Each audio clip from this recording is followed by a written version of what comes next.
الحمد لله رب العالمين والصلاة والسلام على رسوله الكريم وعلى آله وصحبه أجمعين وعلى من تبعهم بإحسان إلى يوم الدين ولا عدوان إلا على الظالمين أما بعد.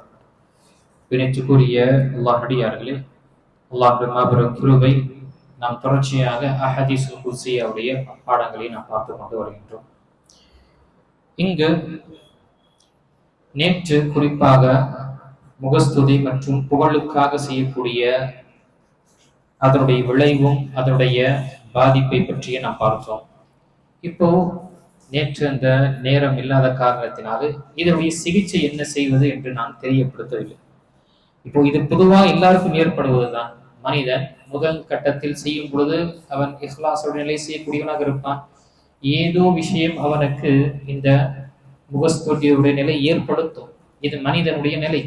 இப்போ இப்படிப்பட்ட விஷயத்திலிருந்து நம்மை பாதுகாத்து நம்முடைய அமல்களை அல்லாஹ்விடம் ஏற்றுக்கொள்ளக்கூடிய விஷயங்களாக ஆக்க வேண்டும் என்றால் நமக்கு அறிஞர் பெருமக்கள் சில உபதேசங்களை தெரியப்படுத்தியிருக்கின்றார்கள். அது இங்கு இந்த 3 உபதேசங்களை எனக்கும் இங்கு இருக்கக்கூடிய அனைவர்களுக்கும் இது தெரியப்படுத்த விரும்புகின்றேன். இரண்டாம், இதன் மூலமாக நம்முடைய அமல்கள் சிறு குறு பெரு எல்லா அமல்களையும் செய்யக்கூடிய விஷயத்தில் அல்லாஹ்விடம் நிறைவான கூலியை நாம் பெற்று அது இஹ்லாஸான முறையில் நாம் செய்யக்கூடியவர்களாக ஆவதற்காக இந்த விஷயத்தை நினைப்படுது. முதல் விஷயம், இந்த முகஸ்துதி மற்றும் புகழக்கூடிய விஷயத்திலிருந்து நம்மை பாதுகாத்துக் கொள்வதற்காக நாம் செய்யக்கூடிய முதல் விஷயம் அல்லாஹ்விடம் துஆ கேட்க வேண்டும். யா அல்லாஹ், நான் செய்யக்கூடிய ஒவ்வொரு செயலுக்கும் ஒவ்வொரு அமலுக்கும் உன்னுடைய திருமுகத்தை நாடி உன்னுடைய பொருத்தத்தை நாடிதான் நான் செய்கின்றேன் என்ற அந்த துஆ அதிகமாக கேட்கிறேன். அல்லாஹும்ம இன்னி அஸ்அலுக பிவஜ்ஹிகல் கரீம். யா அல்லாஹ், நான் உன்னுடைய திருமுகத்தை நாடி மறுமை நாளில் அந்த திருமுகத்தை பார்க்கக்கூடிய அந்த ஆதரவுடன் இந்த விஷயத்தை நான் செய்கின்றேன். வஅஊது பிக மினர் ரியாஇ வஸ்ஸும்ஆ. அல்லாஹ், இந்த முகஸ்துதி மற்றும் புகழுக்குரிய விஷயங்களிலிருந்து உன்னுடைய பாதுகாவல் நான் தேடுகின்றேன் என்று அதிகமாக துஆ செய்ய வேண்டும். என்னுடைய இந்த நீயத்துடைய நிலை எப்படி என்றால், ஒரு தோற்றத்தில் வரும் பொழுது திடீரென்று அந்த தோற்றமே மாறும். நம்ம ஆரம்பிக்கும் பொழுது ஒரு நல்ல ஒரு எண்ணத்துடன் செய்யக்கூடியவர்களாக இருப்போம். ஆனால் அதை தொடர்ந்து செய்யும் பொழுது சில நேரத்தில் நமக்கே ஒரு வியப்பும் நமக்கே ஒரு ஆச்சரியம் என்ற நிலை ஏற்படும். அது நம்ம இரவு தொழுகையாக இருக்கலாம், தஹஜ்ஜுதாக இருக்கலாம், தான தர்மமாக இருக்கலாம், நல்லவர்களுக்கு உபதேசம் செய்யக்கூடிய விஷயமாக இருக்கலாம், படிக்கக்கூடிய கற்பிக்கக்கூடிய விஷயமா இருக்கலாம், மாணவர்கள் மாணவியாக இருக்கலாம், உஸ்தாதாக முஅல்லிமாத்களாக இருக்கலாம். இப்படி என்று எல்லா துறையிலும் நன்மையான விஷயத்துல செய்யும் பொழுது ஆர்வத்துடன் செய்யக்கூடிய இருப்போம். ஆனால் இந்த நீயத்து நம்மை என்ன செய்கின்றது, மாற்றுது. அது முதல் நாம துஆ இந்த விஷயத்தை நாம் கொள்ள வேண்டும். யா அல்லாஹ், இந்த முகஸ்துதியிலிருந்து என்னை பாதுகாப்பாயாக என்ற அந்த துஆக்களை நாம் அதிகமாக கேட்க வேண்டும். அதனால்தான் நபி ஸல்லல்லாஹு அலைஹி வஸல்லம் உடைய துஆக்களில் பார்க்கும் பொழுது அல்லாஹும்ம இன்னி அஊது பிக மின் அன் உஷ்ரிக பிக வ அன அஅலம் வ அஸ்தக்ஃபிருக லிமா லா அஅலம். யா அல்லாஹ், உன்னிடம் நான் பாதுகாவல் தேடுகிறேன். அன் உஷ்ரிக பிக வ அன அஅலம். நான் தெரிந்தோ இணை வைக்கக்கூடிய விஷயத்திலிருந்து உன்னுடைய பாதுகாவல் நான் தேடுகின்றேன். ஏனென்றால் முகஸ்துதி என்று பார்க்கும்போது அது சிறிய ஷிர்கிலும் வரும். அப்போ யா அல்லாஹ், உன்னுடைய பாதுகாவல் நான் தேடுகின்றேன். எந்த விஷயத்திலிருந்து? தெரிந்து என்னால் இணை வைக்கக்கூடிய ஷிர்க் செய்யக்கூடிய விஷயத்திலிருந்து என்னுடைய பாதுகாவல் தேடுகின்றேன். வஸ்தக்ஃபிருக லிமா லா அஅலம். அதே போல உன்னிடம் பாவ மன்னிப்பும் தேடுகின்றேன். தெரியாமல் எதுவும் நடந்து விட்டதென்றால், தெரியாமல் நான் என்னுடைய வாழ்க்கையில் இது மாதிரி விஷயங்கள் ஏற்பட்டு விட்டதென்றாலும் உன்னிடம் நான் மன்னிப்பை நான் நாடுகின்றேன் என்று அல்லாஹ்வுடைய தூதர் ஸல்லல்லாஹு அலைஹி வஸல்லம் இந்த துஆவை கேட்கக்கூடியவர்களாக இருந்தார்கள். இது முதல் விஷயம் நாம நினைவு கொள்ள வேண்டும். இரண்டாவது பார்க்கும் பொழுது கணிக்கக்கூடிய அல்லாஹ்வுடையார்களே, இந்த முகஸ்துதியுடைய இந்த நோய் நமக்கு ஏற்படும் பொழுது அல்லது இந்த விஷயத்தை ஏற்படும் பொழுது நாம் சற்று நினைக்க வேண்டும், நான் எதற்காக செய்கின்றேன், யாருடைய பொருத்தத்திற்காக நான் செய்கின்றேன். படைத்த இந்த இறைவன், இந்த பிரபஞ்சத்துடைய அதிபதியாக இருக்கக்கூடிய ஆட்சி அமைக்கக்கூடிய ரப்புல் ஆலமீனுடைய பொருத்தத்தை நாடி நான் செய்கின்றேன் என்றால் இந்த பொருத்தத்திற்காக எல்லா பொருத்தங்களையும் நாம் விடலாம். ஆனால் உலகத்துடைய மக்களுடைய பொருத்தத்தை, மக்களுடைய புகழுக்காக படைத்த அந்த இறைவனுடைய புகழை நாம் விடக்கூடாது. அந்த விஷயத்தில் கொண்டு வர வேண்டும். மனிதன் இன்று புகழ்வான், நாளை இகழ்வான். இன்னைக்கு நமக்கு நல்லபடியாக பேசுவோம், நாளைக்கு ஏசிட்டு போவோம். இப்படி நிலை இருக்கக்கூடியதா? இப்படிப்பட்ட ஒரு அல்பமான ஒரு விஷயத்திற்காக நாம நம்முடைய நன்மைகளை இழந்து மறுமையில் அல்லாஹு தாலாவிடம் அந்த அல்லாஹுடைய மஹப்பா, அல்லாஹு தாலாவிடம் கண்ணியப்படுத்தப்படுவோம். அல்லாஹு தாலா நமக்கு பிரத்யேகமாக இஹ்லாசான முறையில் செய்த அமல்களுக்கு அல்லாஹு தாலா மகத்தான கூலி அல்லாஹ் கொடுப்பான் என்ற விஷயங்களை நாம் இழக்கக்கூடியவர்களாக ஆகிவிடுவோமே என்ற அந்த அச்சம் நமக்கு வரும். ஆக மலிக்குல் முலூக்காக இருக்கக்கூடிய ஆட்சியாளருக்கெல்லாம் ஆட்சியாளர் இருக்கக்கூடிய அவன் புகழ்கின்றான், அவன் நேசிக்கின்றான் என்றால் அந்த நேசத்தை அடைவதற்காக மக்கள் நேசிக்கின்றார்களோ இல்லையோ என்று நம்ம பொருட்படுத்தக்கூடாது. ஆனால் மக்களுடைய நேசத்திற்காக இறைவனுடைய நேசத்தை நாம் இழக்க முடியாது.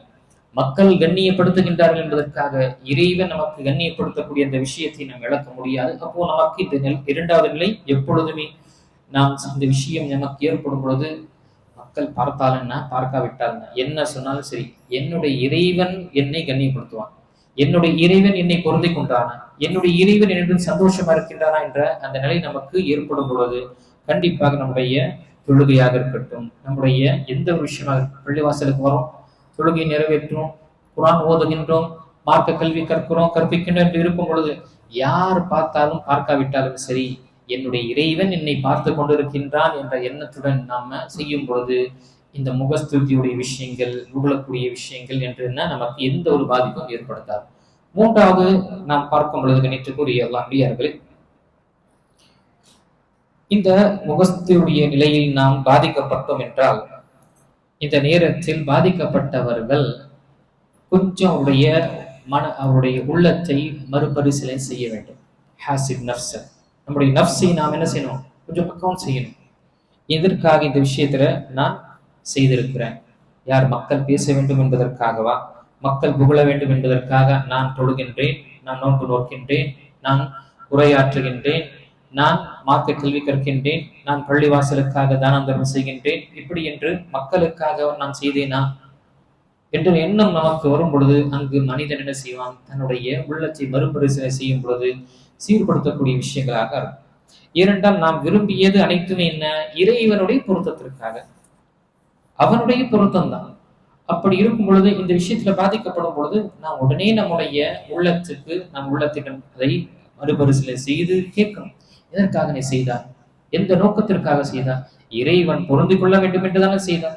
அப்போ இறைவனுடைய பொருத்தம் உனக்கு தேவையில்லை, மக்களுடைய பொருத்தம் தேவையா என்ற அந்த விஷயத்தை நினைவு கொள்ள வேண்டும். அதே போல உடனே இந்த நிலை நமக்கு ஏற்படும் பொழுது, பாதிப்பு ஏற்பட்டு விட்டிருந்தால் உடனே தௌபாவை நாம் கேட்கணும். உடனே தௌபாவை நாம் கேட்க, யா அல்லாஹ் என்னை மன்னித்து விடுவாயாக, நான் இந்த விஷயத்தில் நான் விழுந்து விட்டேன், என்னை நீ மன்னிப்பாயாக என்று கேட்டு பிறகு அல்லாஹு தஆலாவிடம் அதிகமாக துஆ, நபி ஸல்லல்லாஹு அலைஹி வஸல்லம் கேட்ட துஆ, யா முகல்லிபல் குலூப் தப்பித் கல்பி அலா தாஅத்திக், இதயங்களை புரட்டக்கூடியவனே, இதயங்களை மாற்றக்கூடியவனே, என்னுடைய இதயத்தை உனக்கு கட்டுப்படுதலில் நீ இதை நிலையாக வைப்பாயாக என்று நாம் அதிகமாக நாம் துஆ கேட்க வேண்டும். அதே போல் அல்லாஹும்ம ரஸுக்னல் இக்லாஸ ஃபில் கௌலி வல் அமல், யா அல்லாஹ் என்னுடைய நாவிலும் நாம் சொல்லக்கூடிய வார்த்தையிலும் சரி, நான் செய்யக்கூடிய செயலும் சரி, எனக்கு இஹ்லாஸை நீ கொடுத்து அருள்வாயாக. எப்படி எனக்கு உணவு கொடுக்கின்றாயோ, எனக்கு ரிஸ்கை நீ வழங்குகின்றாயோ, அதே போல என்னுடைய வாழ்க்கையில இஹ்லாஸை எனக்கு கொடுப்பாயாக என்று நாம முயற்சி செய்ய வேண்டும். சுப்ஹானல்லாஹ். அப்துல்லா இப்னு முபாரக் ரஹிமஹுல்லாஹ் அவர்கள் உபதேசம் செய்யும் பொழுது அழகான உபதேசம். என்ன, ருப்ப அமலின் ஸகீரின் துகப்பிருஹு நிய்ய வருப்ப அமலின் கபீரின் துஸகீருஹு நிய்ய. அப்துல்லா இப்னு முபாரக் ரஹிமஹுல்லாஹ் இமாம் புகாரி ரஹிமஹுல்லாஹ்க்கு முன்னால் இருந்த அந்த அறிஞர்களில் இமாம் புகாரி ரஹிமஹுல்லாஹ் இவருடைய புத்தகங்கள் அதிகமாக படிக்கக்கூடியவர்களாக இருந்தார்கள். இவருடைய நிலை எப்படி என்றால், பொதுவாக இந்த ஜம்சம் தண்ணீரை நாம குடிக்கும் பொழுது கேட்கக்கூடிய துஆ அல்லாஹ் தஆலா அங்கீகரிக்கின்றான் என்று சஹீஹான ஹதீஸ்ல இருக்கு, மா உஸம்ஸம் லிமா ஷுரிப. அப்ப நம்முடைய முன்னோர்கள் நமக்கு ஜம்சம் தண்ணீர் குடிக்கணும்னா நம்ம குழந்தைகளுக்கோ நாம குடிக்கணும்னா செய்வோம், உடல் ஆரோக்கியத்திற்காக, என்னுடைய வியாபாரம், என்னுடைய இது அது என்று துனியாவுடைய விஷயங்களை தான் கேட்போம். ஆனா சில சுப்ஹானல்லாஹ் உலமாக்கள், அறிஞர்கள், முன்னால் கடந்த நல்லோர்கள் அவர்களுடைய வாழ்க்கையில இந்த ஜம்சம் தண்ணீரை குடிக்கும் பொழுது அவர்கள் கேட்கக்கூடிய துவாவை பார்க்கும் பொழுது ஒரு விசித்திரமான ஒரு இப்படியெல்லாம் துவாக்கள் கேட்பாங்களா என்று. இப்படியெல்லாம் சிந்திக்கக்கூடியவர்களாக இருக்கின்றார்கள். அப்படிப்பட்ட ஒருவர் தான் அப்துல்லா இப்னு முபாரக் ரஹிமஹுல்லாஹ்.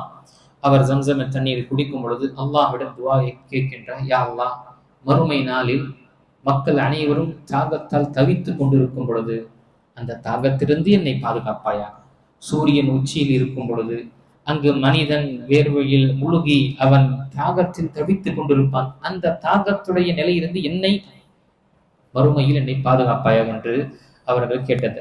அப்படிப்பட்ட அறிஞர் நமக்கு செய்யக்கூடிய உபதேசம் என்ன? ருப்ப அமலின் சகீரின். நான் ஏன் இங்கு செய்கை காண்பிக்கின்றேன்? மக்களுக்கு நமக்கு இலகுவாக புரிஞ்சிடும். ருப்ப அமலின் சகீரின், சில நேரத்தில் சிறிய அமல் துக்கப்பிரமுன்னியா, நம்முடைய எண்ணம் என்ன ஆகிறது? அது மகத்தானதாக ஆக்கிவிடுகின்றது. அது பெரிய ஒரு மலை அளவு நமக்கு நன்மை பெறக்கூடியதாக ஆகின்றது. அதே ருப்ப அமலின் கபீரின், அதே சில பெரிய ஒரு அமல், பெரும் அமல் என்ன ஆகின்றது? துசகிருஹுன்னியா, எண்ணங்கள் சரியில்லை என்றால், எண்ணங்களில் குளறுபடிகள் இருக்கும் பொழுது, எண்ணங்கள் தவறாக இருக்கும் பொழுது அதனுடைய அந்தஸ்தை குறைத்து விடுகின்றது. சுப்ஹானல்லாஹ், எண்ணத்தின் அடிப்படையில அல்லாஹ் தஆலாவிடம் நமக்கு கூலி இருக்கின்றது. ஆக நாம் இந்த குறிப்பாக நாம் செய்யக்கூடிய ஒவ்வொரு அமலுக்கும் கண்ணியத்துக்குரிய அல்லாஹ்வியார்களே, நாம் ஈமான் கொண்டிருக்கின்றோம், நாம் அல்லாஹ் தஆலா மீது ஆதரவு வைத்திருக்கின்றோம். ஒவ்வொரு செங்கல் இந்த பள்ளிவாசலுக்கும் சரி, வேறு எந்த இந்த பூமியில் கட்டப்படக்கூடிய எந்த பள்ளிவாசலாக இருக்கட்டும், எந்த ஒரு நன்மையான செயலாக இருக்கட்டும், நாம் நம்முடைய வேர்வையை சிந்தி நாம் சம்பாதித்த அந்த ஹலாலான ரிஸ்கை கொடுத்ததற்குரிய நன்மை அல்லாஹ் தஆலா நமக்கு ஏற்படுத்துவான். இங்கு நாம் உணராவிட்டாலும் மறுமையில் அல்லாஹ் தஆலா நமக்கு மலை போன்ற ஒரு விஷயத்தை கொடுப்பான். ஆனால் நிபந்தனை நமக்கு இஹ்லாஸான நிலையில் இருக்க வேண்டும். இது முகஸ்துதிக்காகவோ பேரும் புகழும் பெறுவதற்காகவோ என்று நாம் இருந்துவிடக் கூடாது. நம்முடைய எண்ணங்களை எப்பொழுதுமே மறுபரிசீலனை செய்து கொண்டே இருக்கும். எப்பொழுதும் மாறும். இது எல்லாருக்கும், யாரும் என்ன விதிவிலக்கு கிடையாது மனிதன் என்ற அடிப்படையில். அல்லாஹ்வுடைய தூதர் ஸல்லல்லாஹு அலைஹி வஸல்லமே அவர்கள் இந்த விஷயத்திலிருந்து அல்லாஹ்விடம் பாதுகாவல் தேடக்கூடியவர்களாகவும், சஹாபாக்கள் இந்த விஷயத்திலிருந்து அல்லாஹ்வுடைய பாதுகாவல் தேடக்கூடியவர்களாக இருக்கும் பொழுது நாம் எம்மாத்திரம் இந்த விஷயத்தை நாம் நினைவு கொள்ள வேண்டும். குறிப்பாக மார்க்க கல்வி கற்கக்கூடிய மாணவர்கள், மாணவிகள், கற்பிக்கக்கூடிய முஅல்லிமாத்துகள், உஸ்தாதுகள், இந்த விஷயங்கள் நாம நினைவு கொள்ள வேண்டும். நாம் செய்யக்கூடிய உன்னதமான இந்த பணி அல்லாஹ் நம்மை தேர்ந்தெடுத்திருக்கின்றான் என்றால் அந்த செலக்ஷனை நாம் கண்ணியப்படுத்தி அதை சரியான முறையில் செய்வதற்காக முயற்சி செய்ய வேண்டும். மக்களுடைய புகழோ, மக்களுடைய ஓஹோ என்ற அவரை கண்ணியப்படுத்தக்கூடிய விஷயத்தில் நம்ம விரும்பக்கூடாது. மாறாக அல்லாஹுடைய கண்ணியம், அல்லாஹ் நமக்கு கண்ணியப்படுத்துவான். அல்லாஹுடைய விருப்பத்தை நாம் நாடி செய்யும் பொழுது கண்டிப்பாக உலகத்துடைய அனைத்து விஷயம் நமக்கு வந்துவிடும். ஆனால் நம்முடைய இஹ்லாஸ் மிக பரிசுத்தமாக இருக்க வேண்டும். இது எனக்கும் உங்களுக்கும் இங்கு ஒரு நினைவூட்டலாக நான் வைத்திருக்கின்றேன். இந்த உபதேச 3 விஷயங்களை அறிஞர்கள் பெருமக்கள் தங்களுடைய உரைகளை நிகழ்த்தும் பொழுது இந்த விஷயத்தை தெரியப்படுத்துறாங்க. இன்று நாம் பார்க்கக்கூடிய ஹதீஸுல் குதுஸி, கைஃபியத்துல் கிதாபத்தில் ஹஸனாத்தி வஸ்ஸய்யிஆத் வ ரஹ்மத்துல்லாஹி அஸ்ஸ வ ஜல் ஃபீ ذلك. அல்லாஹ் தஆலா நன்மை மற்றும் பாவத்தை எப்படி எழுதுகின்றார், எப்படி எழுதுமாறு தன்னுடைய அடியார்கள், தன்னுடைய வானவர்களுக்கு கட்டிடுகின்றான். பிறகு அதில் அல்லாஹ்வுடைய ரஹ்மத் எந்த அளவு பரவி இருக்கு, எந்த அளவுக்கு விசாலமானதை நாம் பார்க்கலாம். நமக்கு புகாரில் வரக்கூடிய ஹதீஸ், குறிப்பாக இமாம் புகாரி ரஹிமஹுல்லாஹ் தன்னுடைய புத்தகத்துல 7501வது ஹதீஸ் பதிவு செய்கின்றார்கள். அபூ ஹுரைரா ரலியல்லாஹு அவர்கள் அறிவிக்கின்றார்கள், அல்லாஹ்வுடைய தூதர் ஸல்லல்லாஹு அலைஹி வஸல்லம் கூறினார்கள், யகூலுல்லாஹ், அல்லாஹ் கூறுகின்றான், இதா அராத அப்தி அன் யஅமல சய்யிஅத்தன் ஃபலா தக்துபூஹா ஹத்தா யஅமலஹா. என்னுடைய அடியான் ஒரு பாவத்தை செய்ய நாடினால் அவர்களுக்கு அவனுடைய பாவத்துடைய ஏடுகள் எழுதாதீர்கள், எதுவரை அவன் செய்யவில்லையோ என்று அல்லாஹ் என்ன செய்வான்? தன்னுடைய வானவர்களுக்கு கட்டிடுவான். وَإِن تَرَكَهَا مِنْ أَجْلِي فَاكْتُبُوهَا لَهُ حَسَنَةً. எனக்காக அந்த பாவத்தை விட்டான், எண்ணம் கொண்டான், ஆனால் செய்யவில்லை, எனக்காக விட்டான் அவன். என்னுடைய அச்சத்தை கொண்டும், என்னுடைய பயத்தை கொண்டும், என்னுடைய மஹப்பத்தை கொண்டும் நான் அவருக்கு கொடுத்த அருக்கொடையை எண்ணி அவன் ஒரு நல்லடியாக வாழ்வதற்காக அந்த ஒரு விஷயத்தை அல்லாஹ் எனக்காக அவன் விட்டான் என்றால் ஃபக்துபூ லஹு ஹஸனா, அவனுக்கு அந்த பாவத்திற்கு பதிலாக ஒரு நன்மையை எழுதுங்க. அல்லாஹ், எவ்வளவு பெரிய விஷயம் பாருங்க. அதே போல وَإِذَا أَرَادَ أَنْ يَعْمَلَ حَسَنَةً அந்த அடியான் ஒரு நன்மையான காரியங்கள் செய்ய விரும்பினால் எண்ணம் கொண்டால் فَلَمْ يَعْمَلْهَا فَاكْتُبْهَا لَهُ حَسَنَةً அவன் அதை செய்யவில்லை என்றால் அவருக்கு ஒரு நன்மை எழுதுங்க. இப்படி பாருங்க, அல்லாஹ்வுடைய ரஹ்மத்து. பாவத்தை செய்ய நாடினான் அல்லது விரும்புறான், எண்ணம் கொள்றான், ஆனால் அதை செய்யவில்லை. எதற்காக செய்யவில்லை? அவன் ஏதோ அவனால் முடியவில்லை என்பதோ அல்லது மக்கள் பார்க்கின்றார்கள் ஏதாவது சொல்வார்கள் என்ற ஒரு விஷயத்திற்காக விடல. அல்லாஹ்வுடைய மஹப்பத், அல்லாஹ்வுடைய அச்சம் அவனை தடுத்தது. அப்படிப்பட்டவர்களுக்கு அல்லாஹ் தஆலா மாணவருக்கு சொல்லக்கூடிய கட்டளை என்ன? அவருக்கு ஒரு நன்மை எழுதுங்க. ஏன்?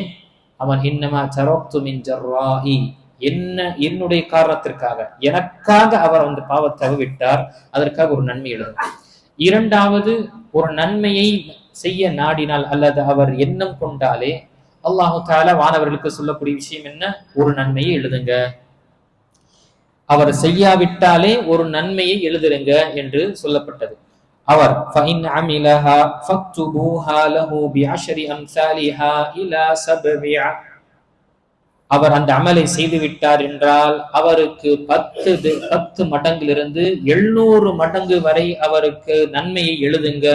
இன்னொரு அறிவிப்பில் வரக்கூடிய, சுனனில் வரக்கூடிய பார்க்கும் பொழுது இல அضعاف مضاعفة, அல்லாஹ் தஆலா அவருக்கு கட்டிடுவான் மாணவர்களுக்கு 700 இருந்து பன்மடங்கு அவருடைய நன்மைகளை எழுதுங்க. அல்லாஹ் அக்பர். இது நமக்கு நபி ஸல்லல்லாஹு அலைஹி வஸல்லம் தெரியப்படுத்தினார். அல்லாஹ் தன்னுடைய வானவர்களுக்கு கட்டிடக்கூடிய விஷயம், அடியார்கள் மனிதர்கள் அவர்கள் எண்ணம் கொள்ளக்கூடிய அடிப்படையில அவர்களுக்கு நன்மையோ பாவமோ என்ன எழுதப்படுகின்றது. இங்கு கணித்துக்குரிய அல்லாஹ் அடியார்கள் இந்த விஷயத்தில் பார்க்கும் பொழுது இது நமக்கு குர்ஆனிலும் ஹதீஸிலும், குர்ஆனிலே இது நமக்கு ஆதாரங்கள் நிறைய இருக்கு. நம்முடைய அமல்கள் பன்மடங்காக கொடுக்கப்படுகின்றது. எப்படி? சூரத்துல் பக்ராவுடைய 261வது வசனம், மஸலுல் லதீன யுன்ஃபிகூன அம்வாலஹும் ஃபீ ஸபீலில்லாஹி கமஸலி ஹப்பத்தின் அம்பதத் في كل سنبلة 100 حبة والله يضاعف لمن يشاء. யார் ஒருவர் அல்லாஹ்வுடைய பாதையில் செலவு செய்தார்களோ, தன்னுடைய செல்வத்தை கொண்டு செலவு செய்தார்களோ, அவர்களுடைய எடுத்துக்காட்டு எப்படி என்றால் ஒரே ஒரு சின்ன ஒரு தானியத்தை போல். அதை அல்லாஹ் தஆலா அதை சுப்ஹானல்லாஹ் அதை கொண்டு அல்லாஹ் தஆலா கதிர்களை அல்லாஹ் தஆலா ஏற்படுத்துகின்றான். அதில் 100 கதிர்களை ஏற்படுத்துகின்றான். ஒவ்வொரு கதிர்களிலும் சுப்ஹானல்லாஹ் எண்ணற்ற அந்த தானியங்கள் இருக்கின்றது. அல்லாஹ் நாடக்கூடியவர்களுக்கு நன்மை அல்லாஹ் தஆலா பன்மடங்காக கொடுக்கின்றார். யோசிச்சு பாருங்க, ஒரே ஒரு அரிசி, ஒரே ஒரு விதையை போன்றோம், அதனால் எவ்வளவு நமக்கு விளைச்சல் கிடைக்கின்றது. இதே போலதான் அல்லாஹு தஆலாவிடம் நாம் செய்யக்கூடிய ஒரு அமலுக்கு அல்லாஹ்விடம் பன்மடங்கு நமக்கு நன்மைகள் கிடைக்கும்.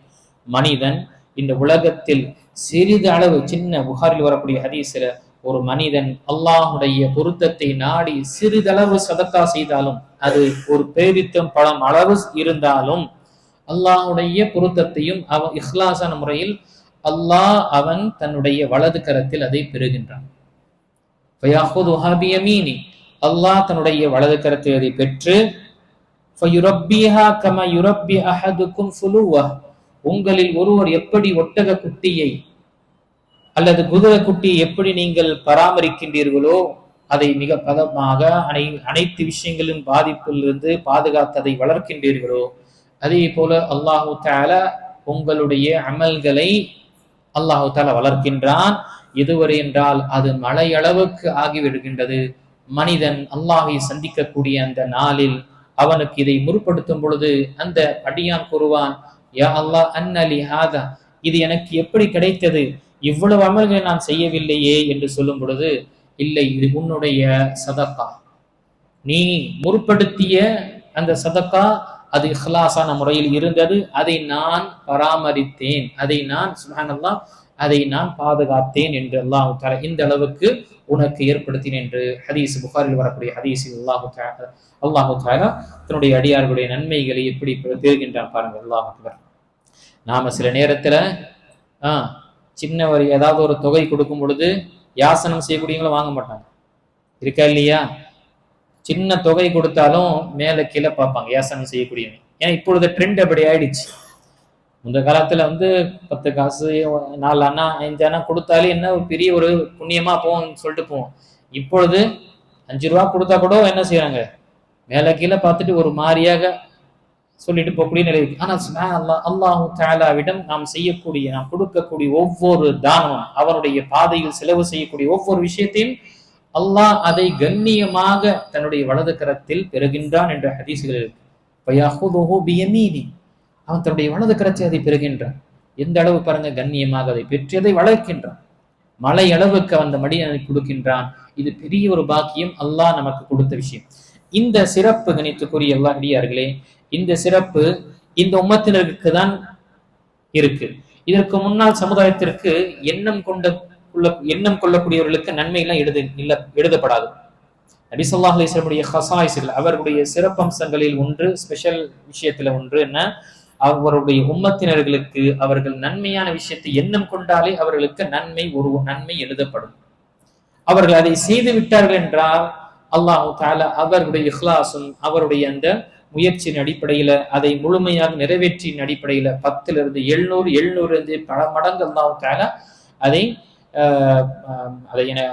அந்த நன்மையை கொடுக்கின்றான் என்று நமக்கு ஹதீஸில் வருகின்றது.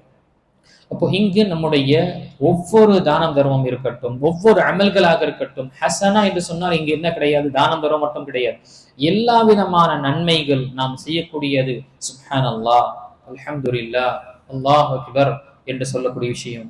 நாம் தொழுகைக்கு நிற்பதும், நம்முடைய குழந்தைகளை கொண்டு வந்து அவர்கள் நமக்கு பக்கத்திலே நிற்க வைத்தவர்கள் தொழுவதற்காக அந்த தர்பியத்து செய்வதும், நாம் தானம் தர்மம் செய்யும் பொழுது அவருடைய கையில சில காசும் சில பணத்தையும் கொடுத்து, நீனும் உன்னுடைய கரத்தில் கொண்டு நீ அல்லாஹுடைய பாதையில் கொடுப்பாயாக அவருக்கு தர்பியத் செய்யக்கூடிய எல்லா விஷயத்திற்கும் நமக்கு அல்லாஹு தஆலாவிடம் பல மடங்கு நன்மை இருக்கின்றது. ஆனால் நிபந்தனை இஹ்லாஸான முறையில் நமக்கு இருக்க வேண்டும். இப்போ இங்கு இந்த ஹதீஸ்ல நம்ம இந்த விஷயத்தை நாம் பார்த்தோம்.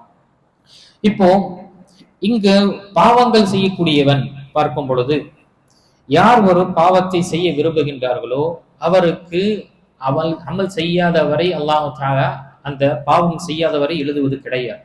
இது யாருக்கு, ஒருவர் பாவம் செய்வதற்காக எண்ணினார், ஆனால் செய்யல, அவர் ஏதோ ஒரு விஷயத்துல அவர் செய்யவில்லை, மறந்துட்டார், அவருக்கு நன்மை அந்த எண்ணம் கொண்டதற்காக எழுதப்படாது.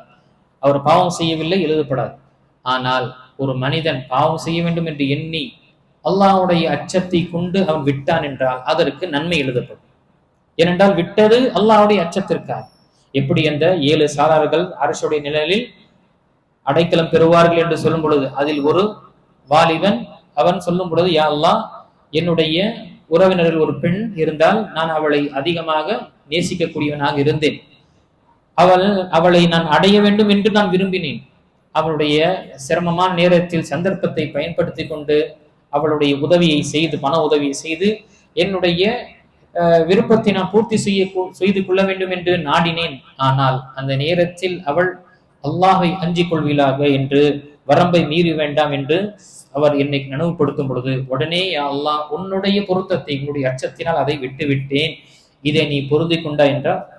சுப்ஹானல்லாஹ், அவருக்கு அல்லாஹு தஆலா அந்த 3 குகைவாசிகள் அடைக்கலம் பெற்றார்கள். அவர்களில் ஒருவர் அல்லாஹு தஆலா அவர்கள் அந்த குகையிலிருந்து அவர்களை விடுவித்தான். அதே போல அரிசில் பெறக்கூடியவர்களில் அந்த ஹதீஸ்கள் வரும் பொழுது ஒரு அழகான பெண் ஒருவரை அழைக்கின்றால் தவறு செய்வதற்காக, அந்த நேரத்தில் இன்னி அகாஃபுல்லாஹ், நான் அல்லாஹை அஞ்சுகின்றேன் என்று சொல்லும் பொழுது அவர்களுக்கும் அல்லாஹ் தஆலா செய்கின்றான், சுப்ஹானல்லாஹ், அரிசுடைய நிழலில் அடைக்கலம் பெறுகின்றான். இது அனைத்துமே என்ன, மனிதன் அவன் பாவம் செய்யாமல் அல்லாஹ்வுடைய அச்சத்தை கொண்டு விட்டு விட்டான் என்றால் அதற்கு நன்மை எழுதப்படும். ஆனால் அதுவே ஒரு மனிதன் பாவம் செய்வதற்காக விரும்பினான், அதை செய்வதற்காக முயற்சி செய்தான், தன்னுடைய முயற்சிகளை மேற்கொண்டான், ஆனால் ஏதோ ஒரு காரணம் செய்ய முடியவில்லை என்றால் அவருக்கு பாவம் செய்ததற்குரிய என்ன தண்டனை எழுதப்படும். பாவத்தை எண்ணம் கொண்டான், செய்வதற்காக முயற்சி செஞ்சான், ஆனா ஏதோ ஒரு விஷயம் தடையாக இருந்தது, அதனால செய்ய முடியல. எடுத்துக்காட்டாக மனிதன் திருடுவதற்காக முயற்சித்தான், அவன் ஒரு வீட்டிற்கு சென்று அதை திருடுவதற்காக முயற்சித்தான், ஏதோ ஒரு காரணத்தினால் அவன் உள்ள நுழைய முடியாத அல்லது ஏதோ ஒரு தடுப்பு வந்ததனால் அதை விட்டான் என்றால் அவன் அதை செய்தான் என்ற பாவம் அவனுக்கு எழுதப்படும். பாவம் எழுதப்படும். எப்படி ஹதீஸ்கள் வருகின்றது, ஒரு மனிதனுக்கு செல்வம் கொடுக்கப்பட்டது, அந்த செல்வத்தை அவன் வீணடிக்கின்றான், அவன் அநியாயமாக அதை செலவு செய்கின்றான், பாவத்தில் அவன் செலவு செய்கின்றான். இன்னொருவருக்கு அந்த செல்வம் கொடுக்கப்படவில்லை, அவன் எண்ணம் கொள்கின்றான், எனக்கும் இப்படி கொடுக்கப்பட்டதென்றால் நானும் இப்படி ஆடம்பரமாகவும் இப்படி அநியாயமாகவும் இப்படி மார்க்கம் நமக்கு தடை செய்த விஷயத்தை நான் செய்திருப்பேன் என்று எண்ணம் கொள்கின்றான் என்றால் ஒமா ஃபில் விஸ்ரி சவா, ஹதீஸில் வரக்கூடிய வார்த்தை, இருவர்களும் குற்றத்துல ஒரே சமம், இருவர்களும் குற்றத்தில் சமம். எப்படி அதே ஹதீஸில் முன்னால் சொல்லும் ஒரு மனிதன் அவருக்கு செல்வம் கொடுக்கப்பட்டது அல்லது கல்வி கொடுக்கப்பட்டது, அந்த கல்வியும் செல்வத்தை கொண்டு மக்களுக்கு பயனுள்ளதாகவும் எல்லா விதமாகவும் அவன் செலவு செய்கின்றான், அல்லாஹுடைய பொருத்தத்தை இரவும் பகலும் பெறுவதற்காக தன்னுடைய கல்வியும் தன்னுடைய பொருளாதாரத்தை செலவு செய்கின்றான்.